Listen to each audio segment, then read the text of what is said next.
పిల్లరా, బైబిల్ గ్రంథంలో ఇర్మియా గ్రంథం 33వ అధ్యాయం 3వ వచనం.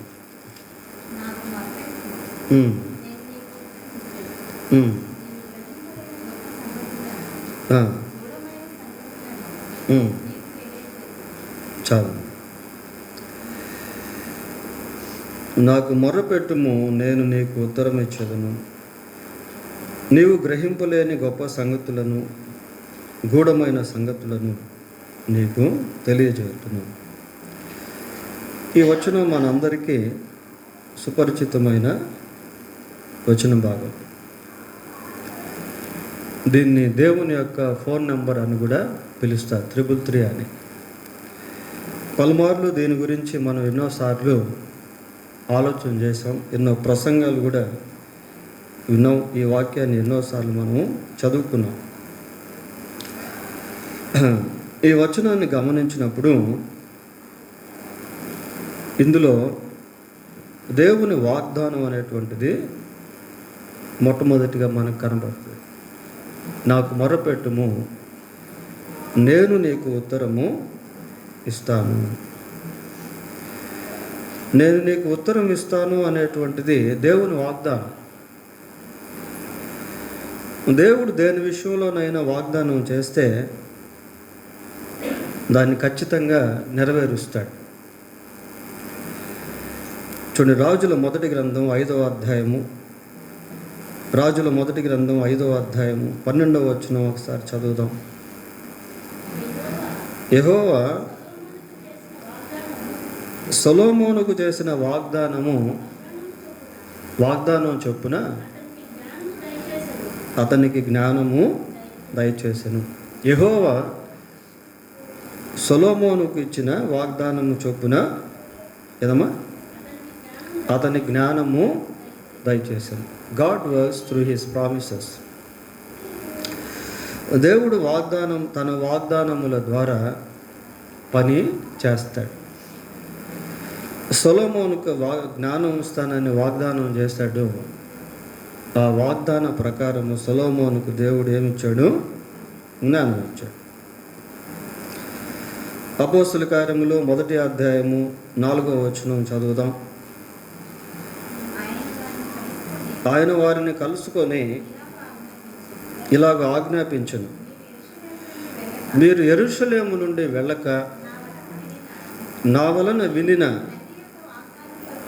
తండ్రి యొక్క వాగ్దానము కొరకు కనిపెట్టుడి.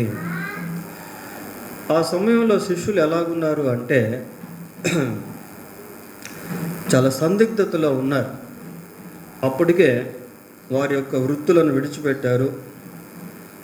ప్రభువును వెంబడిస్తూ 3.5 సంవత్సరాలు దాదాపు గడిచిపోయినాయి.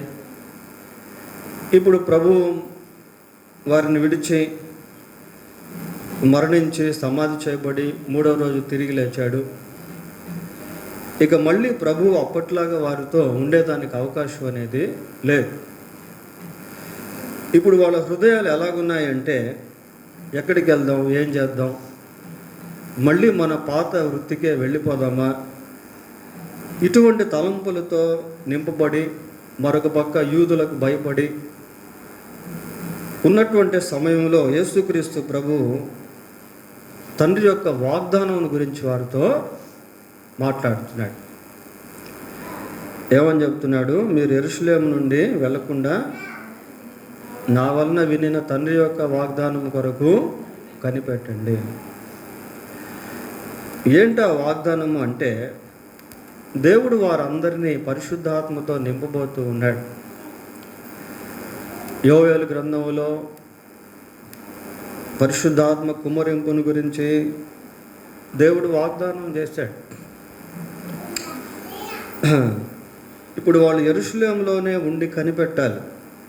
ఇక 2వ అధ్యాయం 1వ వచనానికి వచ్చేసరికి ఆ వాగ్దానం యొక్క నెరవేర్పు అనేది మనం చూస్తాం ప్రియులారా.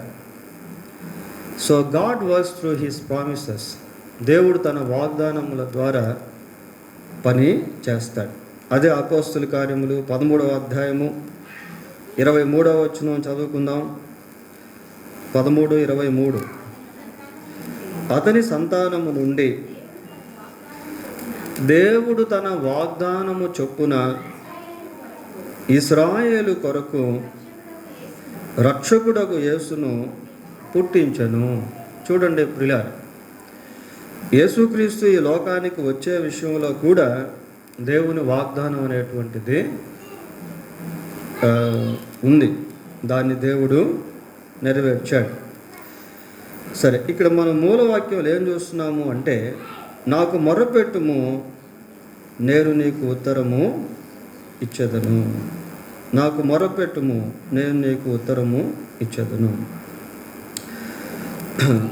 అంటే నేను మాట్లాడితే, మీరు మాట్లాడితే నేను మాట్లాడతాను అనే విధంగా ఉంది.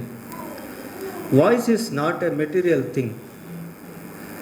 స్వరము అనేటువంటిది అది భౌతిక సంబంధమైన పదార్థము కాదు. కొన్నిసార్లు దేవుని మాటలు మనకి ఎలాగ అనిపిస్తాయి అంటే, అదేదో గాలిలో ఉన్నట్టుగా కనిపిస్తూ ఉంటాయి.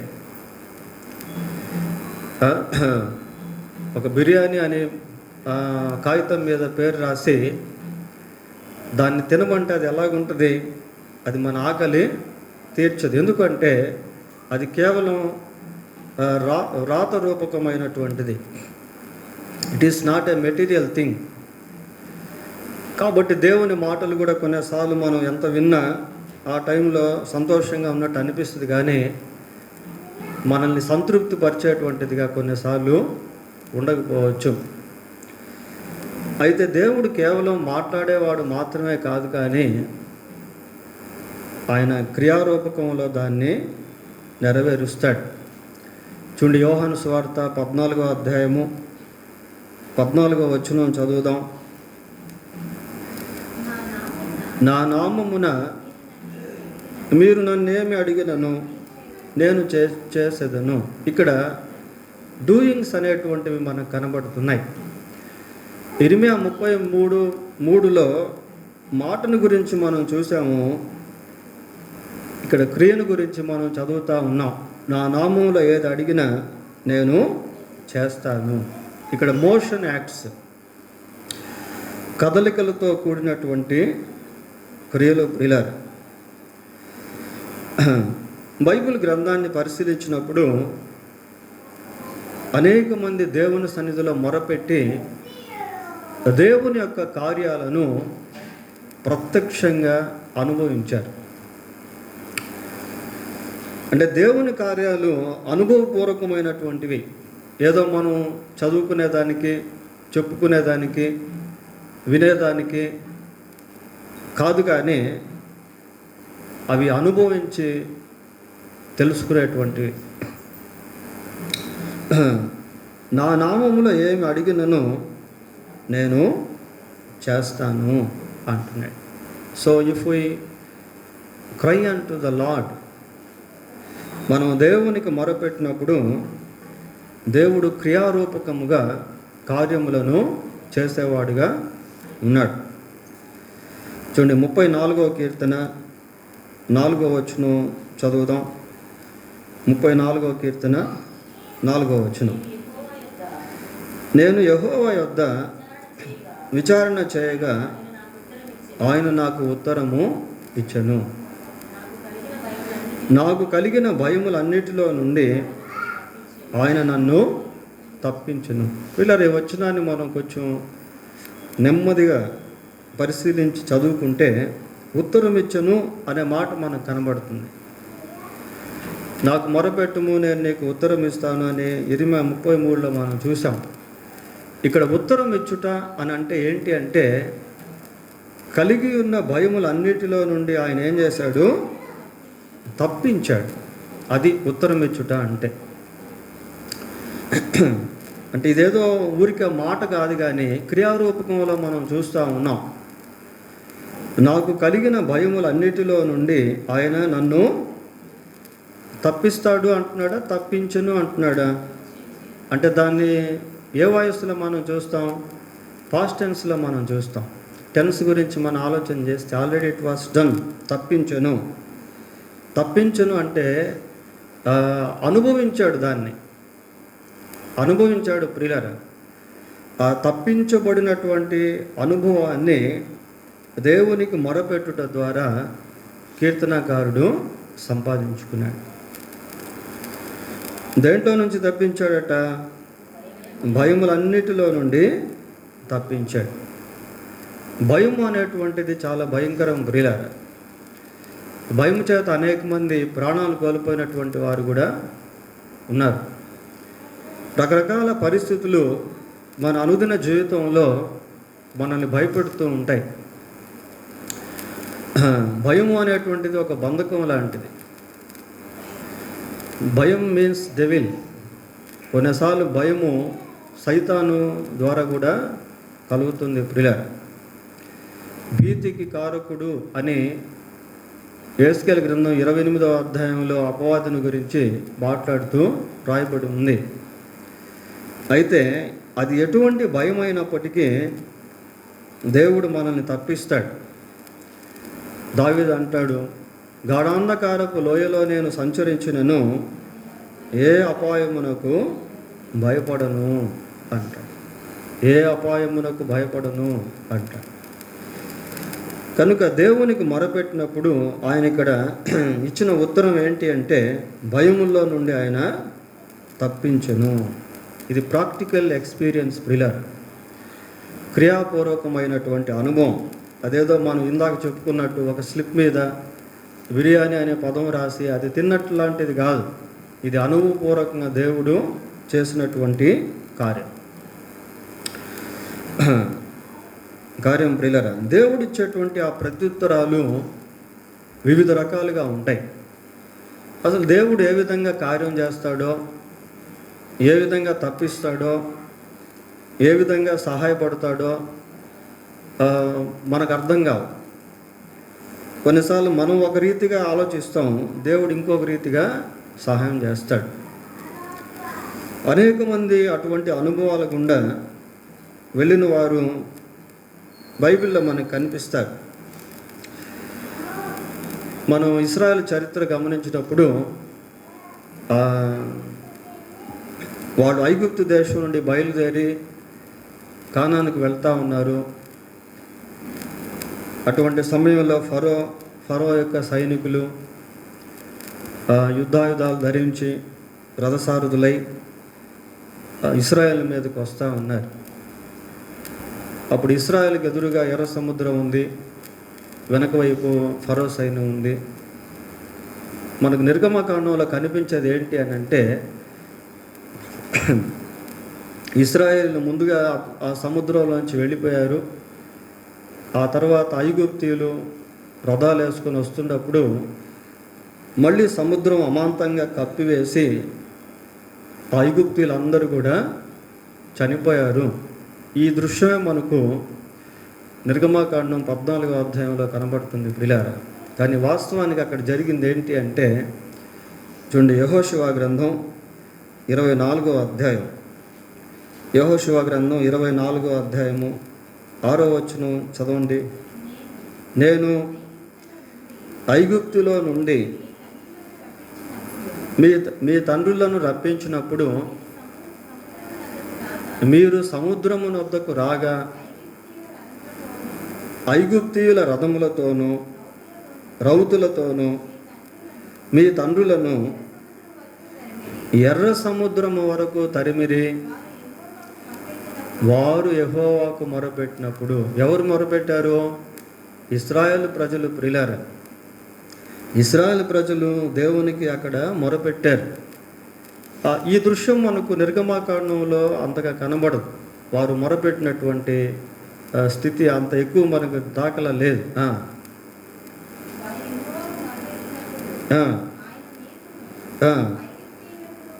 మీకును ఐగుప్తీయులకును మధ్య చీకటి కల్పించి, ఈ మాటలు కూడా మనకు అక్కడ కనబడవు ప్రియులారా.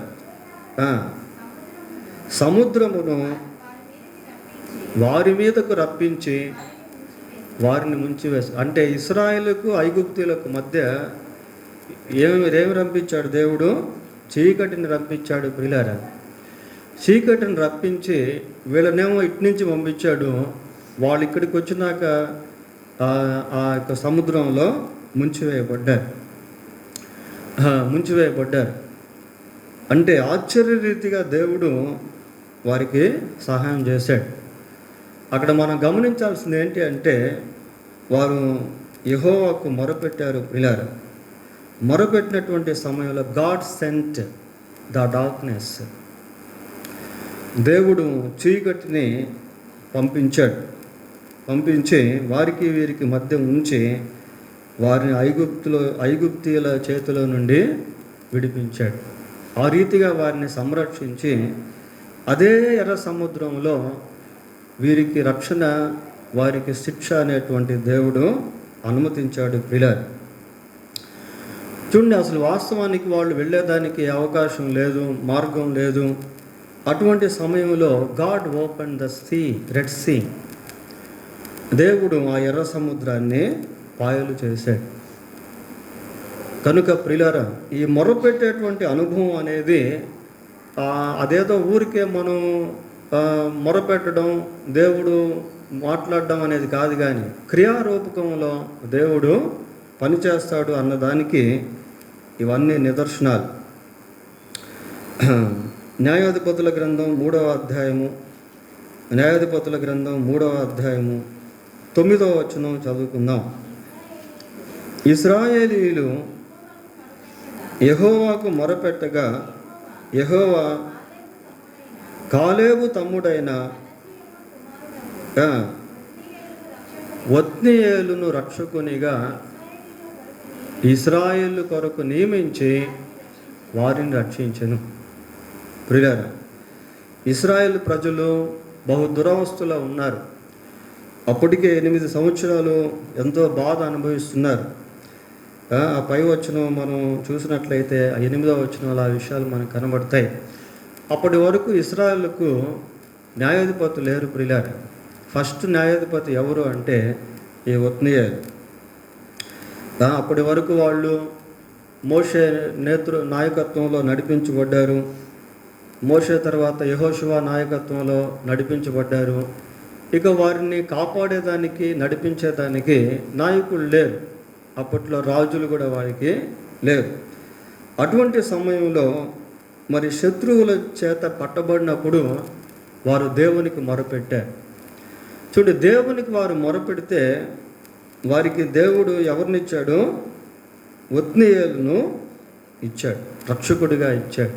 ప్రియులారా, మరి దేవుని సన్నిధిలో మనం మొరపెట్టే అనుభవాన్ని కలిగి ఉన్నప్పుడు మన కోసం దేవుడు ఎవరిని సిద్ధపరుస్తాడో మనకు తెలియదు. ఎవరి ద్వారా దేవుడు మనకు సహాయం చేస్తాడో అది కూడా తెలియదు.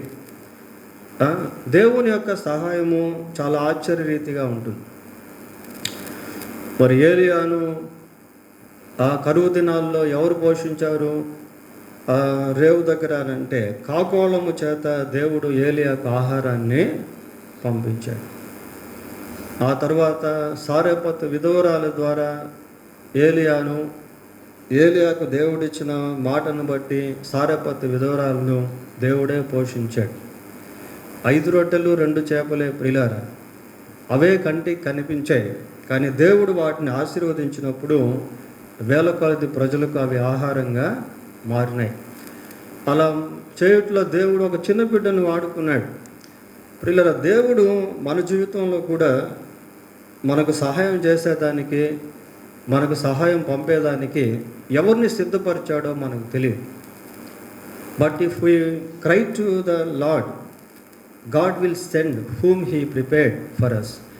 మనం దేవునికి మొరపెట్టినప్పుడు మన నిమిత్తం ఎవరినైతే దేవుడు సిద్ధపరిచాడో వారిని వాడుకొని మన అవసరతలను తీరుస్తాడు, మనకు సహాయము చేస్తాడు. ప్రియులారా, దేవుని కార్యాలు ఎలాగుంటాయో మనకు తెలియదు. But we must pray, we must cry. అయితే మనం ఏం చేయాలి అంటే దేవుని సన్నిధిలో మొరపెట్టేవారుగా ఉండాలి. నాకు మొరపెట్టుము, నేను నీకు ఉత్తరం ఇస్తాను. ఆయన ఇచ్చేటువంటి ఉత్తరములో ఇవన్నీ కూడా దాగి ఉన్నాయి. ప్రియులారా, ప్రాక్టికల్గా ప్రజలు వీటిని అనుభవించారు. ఇప్పుడు వరకు మనం చదువుకున్నటువంటి వీరంతా కూడా మొరపెట్టినటువంటి అనుభవం గుండా దేవుని యొక్క కార్యాలను అనుభవించారు. 30వ కీర్తన 2వ వచనం చదువుదాం. నేను నీకు మొరపెట్టగా నీవు నన్ను స్వస్థపరిచితివి. నేను నీకు మొరపెట్టాను, నీవు నాకు స్వస్థత ఇచ్చావు, నీవు నన్ను స్వస్థపరిచావు. రెండు కూడా పాస్ట్ టెన్స్లోనే ఉన్నాయి ప్రియులారా. ఆయన మొరపెట్టాడు, ఈయన స్వస్థపరిచాడు. మొరపెట్టుట అనేది జరిగింది, స్వస్థపరచుట అనేది కూడా జరిగింది. చూడండి, మనం కొన్నిసార్లు వీటిని ఎంతో తేలికగా సింపుల్గా చదువుకుంటాం, కానీ నిజంగా వీటిని అనుభవించినప్పుడు మనం కూడా ఇటువంటి సాక్ష్యాలు ఇవ్వగలిగేటువంటి వారంగా ఉంటాం ప్రియులారా. ఇక్కడ ఉత్తరం ఇచ్చుట అంటే ఏంటి? అక్కడ అర్థం ఏంటి? నాకు మొరపెట్టుము, నేను నీకు ఉత్తరం ఇస్తానని ఇర్మియా 33:3లో ప్రభు అన్నాడు. ఈ 30వ కీర్తన 2వ వచనం ప్రకారం ఆయన దేని విషయంలో ఉత్తరం ఇచ్చాడు? స్వస్థత విషయంలో. ఇక్కడ మాట కాదు ప్రియులారా, క్రియను మనం చూస్తూ ఉన్నాం. ఆయన స్వస్థపరిచాడు అంటే ఉత్తరం ఇచ్చుట అనేటువంటి దాంట్లో ఇవన్నీ కూడా ప్రాక్టికల్గా క్రియాపూర్వకంగా దాగి ఉన్నాయి. నేను యెహోవాకు మొరపెట్టగా ఆయన నన్ను స్వస్థపరచను. కనుక ప్రియులారా, దేవుడు ఎలాంటి వాడు అంటే ఆయన జీవం కలిగినటువంటి వాడు, కార్యం చేసేటువంటి వాడు. ఏ విధంగా స్వస్థత ఇస్తాడో మనకు తెలియదు. If God works we have no any medicine. దేవుడు స్వస్థత ఇచ్చినప్పుడు ఇక మనకి ఏ ఔషధాలు కూడా అవసరం ఉండవు. దేవుడు స్వస్థత ఇచ్చినప్పుడు ఏ వైద్యునితో కూడా పని ఉండదు ప్రియులారా. మనం న్యూ టెస్టిమెంట్ చదువుకున్నప్పుడు క్రానికల్ డిసీజెస్ అంటే దీర్ఘకాలపు జబ్బులు, 38 సంవత్సరాల నుంచి బాధపడుతున్నటువంటి వ్యక్తిని యేసుక్రీస్తు ప్రభు స్వస్థపరిచాడు. క్రానికల్ డిసీజ్ అంటారు, అది దీర్ఘకాలపు వ్యాధి. 12 సంవత్సరాల రక్తస్రావంతో బాధపడుతున్నటువంటి స్త్రీకి దేవుడు వెంటనే స్వస్థత అనేది ఇచ్చాడు. అది కూడా క్రానికల్ డిసీజ్ అంటారు. కుష్టి వ్యాధి, అది కూడా దీర్ఘకాలం ఉండేటువంటి వ్యాధి. ఆ వ్యాధిగ్రస్తుడు యేసు ప్రభు దగ్గరికి వస్తే ఆ వ్యాధిగ్రస్తుడిని యేసు ప్రభు స్వస్థపరిచాడు. పక్షవాతం అనేది కూడా క్రానికల్ డిసీజ్, దీర్ఘకాలపు జబ్బు. అది దానికి కూడా యేసుక్రీస్తు ప్రభు స్వస్థత అనేది ఇచ్చాడు. 18 సంవత్సరాల నుంచి దయ్యం చేత బాధపడుతున్నటువంటి స్త్రీకి యేసుక్రీస్తు ప్రభు విడుదల అనేది ఇచ్చాడు ప్రియులారా. యేసుక్రీస్తు నిన్న నేడు ఏకరీతిగా ఉన్నవాడు. నా నామంలో ఏది అడిగినా నేను చేస్తాను అంటున్నాడు ప్రియులారా. సరే, మనం మొరపెట్టేది నేర్చుకున్నట్లయితే, ప్రార్థించేది అలవర్చుకున్నట్లయితే దేవుడు ఆయన కార్యాలు తప్పకుండా చేస్తాడు. ఇవన్నీ అనుభవపూర్వకంగా జరిగినటువంటి వాటిని మనం జ్ఞాపకం చేసుకుంటా ఉన్నాం. 57వ కీర్తన ఒక నిమిషం, 34వ కీర్తన చదువుదాం. 34వ కీర్తన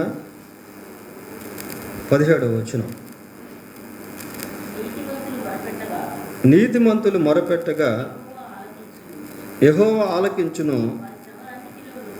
వారి శ్రమలు అన్నిటిలో నుండి వారిని విడిపించును. నీతిమంతులు మొరపెట్టగా యెహోవా ఆలకించును, వారి శ్రమలు అన్నిటిలో నుండి వారిని విడిపించును. ఎంత మంచి మాట చూడండి. మొరపెట్టినప్పుడు దేవుడు తప్పకుండా విడిపిస్తాడు ప్రియులారా. అది what ever that is the trouble, అది ఏ శ్రమ అయినప్పటికీ కూడా దేవుడు విడిపిస్తాడు. ఇప్పుడు చూద్దాం 57వ కీర్తన 2వ వచనం చదువుకుందాం. మహోన్నతుడైన దేవునికి, నా కార్యము సఫలము చేయు దేవునికి నేను మొరపెట్టుచున్నాను. చాలు. మహోన్నతుడైన దేవునికి, నా కార్యము సఫలము చేయు దేవునికి నేను మొరపెట్టుచున్నాను. పిల్లలు, ఇక్కడ ఏం చూస్తున్నాము అంటే దేవుడు కార్యాన్ని సఫలము చేసేటువంటి వాడు. మహోన్నతుడైన దేవునికి, నా కార్యము సఫలము చేయు దేవునికి అంటే దేవుడు కార్యమును సఫలపరిచేటువంటి వాడుగా ఉన్నాడు. ఇవన్నీ మనం ఒకదాని వెంట ఒకటి పెట్టుకొని చూసినప్పుడు ఏదో దేవుడు కొన్ని విషయాల్లో మాత్రమే సహాయం చేసేవాడిగా లేడు. అన్ని విషయాల్లో కూడా దేవుడు సహాయం చేసేవాడిగా ఉన్నాడు. అది వ్యాధి అయినా, అది శ్రమ అయినా, అది శత్రువు అయినా, అది ఆర్థిక సంబంధమైనదైనా, అది పాప సంబంధమైనటువంటిదైనా, వాట్ ఎవర్ ఇట్స్ మే, అది ఏదైనప్పటికీ కూడా దాని విషయంలో దేవుడు సహాయం చేసేవాడిగా ఉన్నాడు. నా కార్యము సఫలపరిచే మహోన్నతుడైన దేవునికి, నా కార్యము సఫలము చేయు దేవునికి నేను మొరపెట్టుచున్నాను. నా కార్యము సఫలము చేయు దేవునికి నేను మొరపెట్టుచున్నాను. ప్రియులారా, దేవుడు కార్యాన్ని సఫలపరిచేటువంటి వాడు. ఏ విధంగా సఫలపరుస్తాడో మనకు అలాంటి అనుభవాలు కూడా బైబిల్లో అనేక మంది కలిగి ఉన్నారు. ప్రియులారా, వారు మొరపెట్టినటువంటి సమయాల్లో దేవుడు వారి కార్యాలను సఫలపరిచాడు. ఎంతోమంది రాజులు యుద్ధానికి వెళ్ళబోయే ముందు దేవుని సన్నిధిలో మొరపెట్టినప్పుడు దేవుడు వారికి విజయాన్ని అనుగ్రహించాడు. దేవుని సన్నిధిలో మొరపెట్టే అనుభవం ఆ అనుభవం ఎలాంటిది అంటే, ఒకసారి 66వ కీర్తన 17వ వచనం చదువుదాం చివరిగా. ఆయనకు నేను మొరపెట్టి తిని, అప్పుడే నా నోట శ్రేష్టమైన కీర్తన ఉండేది. సహజంగా మనం కీర్తనలు ఎప్పుడు పాడతాం? మనం ఏదో సంతోషం వచ్చినప్పుడు, ఆనందం వచ్చినప్పుడు, సంతృప్తి కలిగినప్పుడు, అనుకున్నది జరిగినప్పుడు, సాంకేతికంగా మనం కీర్తనలు పాడతాం. ఇలా ఇంకోసారి చదువుదాం ఈ వచనాన్ని. ఆయనకు నేను మొరపెట్టి తిని, అప్పుడే నా నోట. పిల్లలు, ఇక్కడ ఒకసారి మనం ఆగుతాం. ఆయనకు నేను మొరపెట్టి తిని, అప్పుడే అంటే మొరపెట్టిన వెంటనే మనం దేవుని సన్నిధిలో ఎప్పుడైతే మొరపెడతామో ఆ మొరలో మన బాధ, మన దుఃఖము, మన వేదన ఇవన్నీ కూడా కుమ్మరించబడతాయి. అవి మనం మోస్తున్నంత వరకు మనం నలిగిపోతూ ఉంటాం. ప్రియులారా, నిజమైన సంతోషాన్ని అనుభవించలేని వారంగా ఉంటాం. ప్రశాంతత అనేది అనుభవించలేని వారంగా ఉంటాం. ఎప్పుడైతే దేవుని సన్నిధిలో మనం మొరపెడతామో అప్పుడే ఏమవుద్దట? అక్కడ ఏం చదువుతున్నాం? అప్పుడే నా నోట శ్రేష్టమైన కీర్తన ఉండేను. అంటే ఆ మొరలో ఇవన్నీ కూడా కుమ్మరించబడి మన హృదయంలో దేవుడు గొప్ప ప్రశాంతత అనేది ఇస్తాడు. ప్రియులారా, మరి హన్న దేవుని సన్నిధిలో మొరపెట్టిన తర్వాత ఆమె హృదయం అంతా దేవుని సన్నిధిలో తన వేదన, తన కన్నీరు, తన బాధ, తన దుఃఖము, తన కొరత అన్నీ కుమ్మరించేసిన తర్వాత ఆమె ఫ్రీ అయిపోయింది. నాటి నుండి దుఃఖముఖిగా ఉండుట మానెను అని మనం చూస్తాం. ప్రియులారా, అంతకుముందు ఎంతో దుఃఖం, ఎంతో బాధ, ఎంతో వేదన, ఎన్నో నిందలు. ఇప్పుడు అవన్నీ లేవు. She became bold. ఎంతో ధైర్యపరచబడింది. ప్రియులారా, అవన్నీ దేవుని సన్నిధిలో ఎప్పుడైతే కుమ్మరించేసిందో she was very free. From burden, from hardship. ఆ వేదన అంతటి నుండి ఆమె విడుదల పొందింది. ఆ సమయం రానే వచ్చింది. దేవుడు ఆమె ప్రార్థనకు జవాబు ఇచ్చాడు ప్రియారా. కాబట్టి దేవుని సన్నిధిలో ఈ మొరపెట్టేటువంటి అనుభవం చాలా ప్రాముఖ్యం. ఈ మొరపెట్టుట అంటే మనం ఏదో టైం టేకింగ్ అనేది కాదు. అంటే ఉదయాన్నే 5 గంటలకు లేచి, లేక 4 గంటలకు లేచి, లేదా పర్టికులర్ టైంలో మొరపెట్టడం అనేది కాదు. కానీ అది నీవు ప్రయాణంలో ఉన్నా, పనిలో ఉన్నా, ఇంట్లో ఉన్నా, వంటలో ఉన్నా, బట్టలు తొక్కుతూ ఉన్నా, నడకతో ఉన్నా, ఎప్పుడైనా సరే నీవు దేవుని సన్నిధిలో మొరపెట్టొచ్చు ప్రియులారా. హృదయాంతరంగంలో నుండి పెళ్ళుబుకి వచ్చేటువంటి ఆ ప్రార్థనను God will never deny such kind of prayer. అటువంటి ప్రార్థనను దేవుడు ఎప్పుడు కూడా తిరస్కరించడు. ఖచ్చితంగా మొర అనేది చాలా పవర్ ప్రియులారా. ప్రార్థన అనేది మామూలుగా ఉంటే, మొర అనేటువంటిది దేవుని యొక్క సింహాసనాన్ని కదిలించేటువంటిదిగా ఉంటుంది. మొర అనేటువంటిది దేవుని యొక్క చెవులో జొచ్చేటువంటిదిగా ఉంటుంది. అదొకసారి చూద్దాం. అది చూసి మనం ముగిద్దాం. 18వ కీర్తన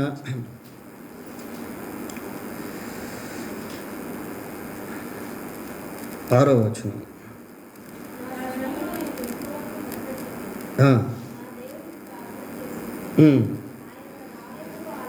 ఆయన తన ఆలయములో ఆలకించి నా ప్రార్థన అంగీకరించి. ఆలయములో అంట ప్రియులారా, దేవుని, ఒక నిమిషమ్మా, దేవుని ఆలయములో ఆయన ప్రార్థన ఆలకించాడట ప్రియులారా. దీన్ని మనం ఊరికి అలా చదువుతున్నాం. కానీ అసలు దేవుని ఆలయంలో పరిస్థితి ఎలాగుంటుందంటే, దేవదూతలు దేవుణ్ణి ప్రతిగానాలతో స్తుతిస్తూ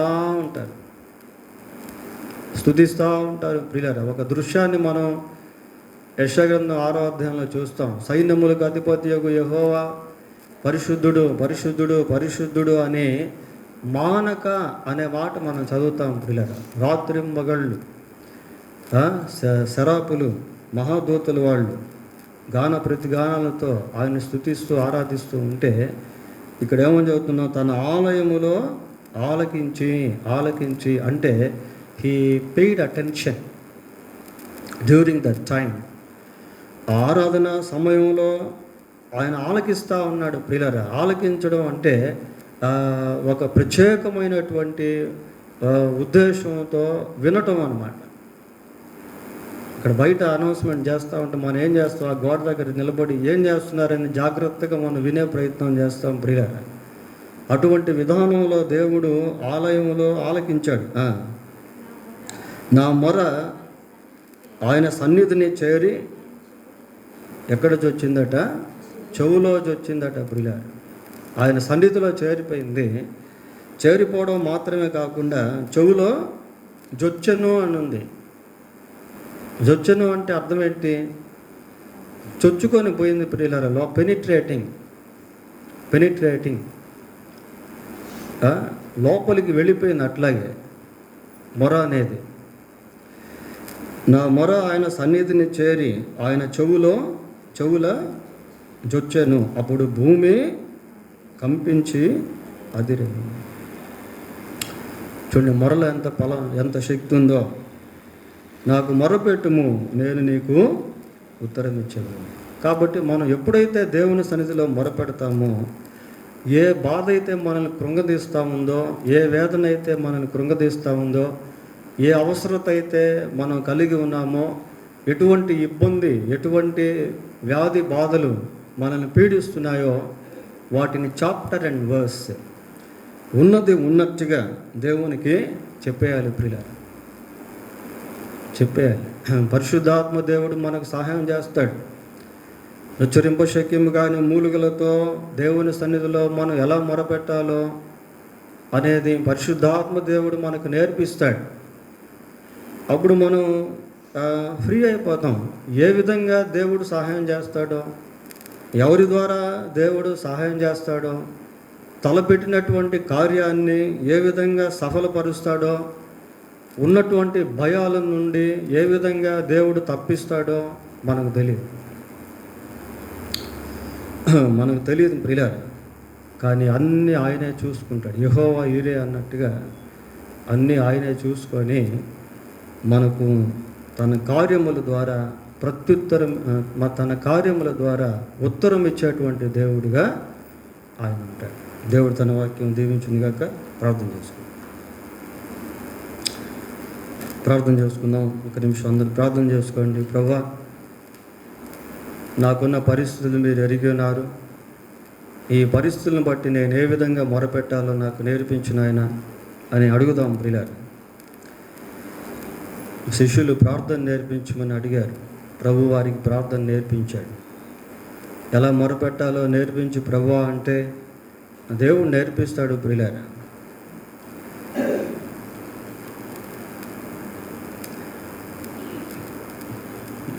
పరిశుద్ధుడైన మా తండ్రి, మీ పాదములకు వందనాలు, స్తోత్రాలు. మేము మీకు మొరపెట్టినప్పుడల్లా మీరు మాకు సమీపంగా ఉండే దేవుడు. ఏ జనములకు ఇటువంటి అవకాశం లేదు ప్రభువా, మీకు సంబంధించిన వారికే ఇటువంటి అవకాశం కలదు. కనుక మీరు ఎల్లప్పుడూ మాతో కూడా ఉండేటువంటి దేవుడు, మా అవసరతలు తీర్చేటువంటి దేవుడు, మా కార్యమును సఫలపరిచేటువంటి దేవుడు, మాకు నెమ్మదినిచ్చేటువంటి దేవుడు, మమ్మల్ని స్వస్థపరిచేటువంటి దేవుడు, మాకు సమాధానం ఇచ్చేటువంటి దేవుడు. అందుని బట్టి మీకు స్తోత్రాలు చెల్లిస్తూ ఉన్నాం ప్రభువా. మేము క్రియాపూర్వకంగా మీ కార్యములను మా జీవితంలో అనుభవించే వారంగా ఉంటకు సహాయం చేయండి. ఏ విషయాల కొరకై ఏ విధంగా ప్రార్థన చేయాలో, ఏ విధంగా మొరపెట్టాలో మీరు మాకు దయతో నేర్పించండి. మీ పరిశుద్ధాత్మ నడిపింపు మాకు ప్రార్థనలో దయచేయండి ప్రభువా. మీకు మొరపెట్టే వారముగా మేము ఉండుటకు కృప దయచేయండి. మీ సన్నిధి మాకందరికీ తోడుగా ఉంచమని మా రక్షకుడైన యేసుక్రీస్తు పరిశుద్ధమైన నామంలో ప్రార్థన చేస్తున్నాము తండ్రి. ఆమేన్.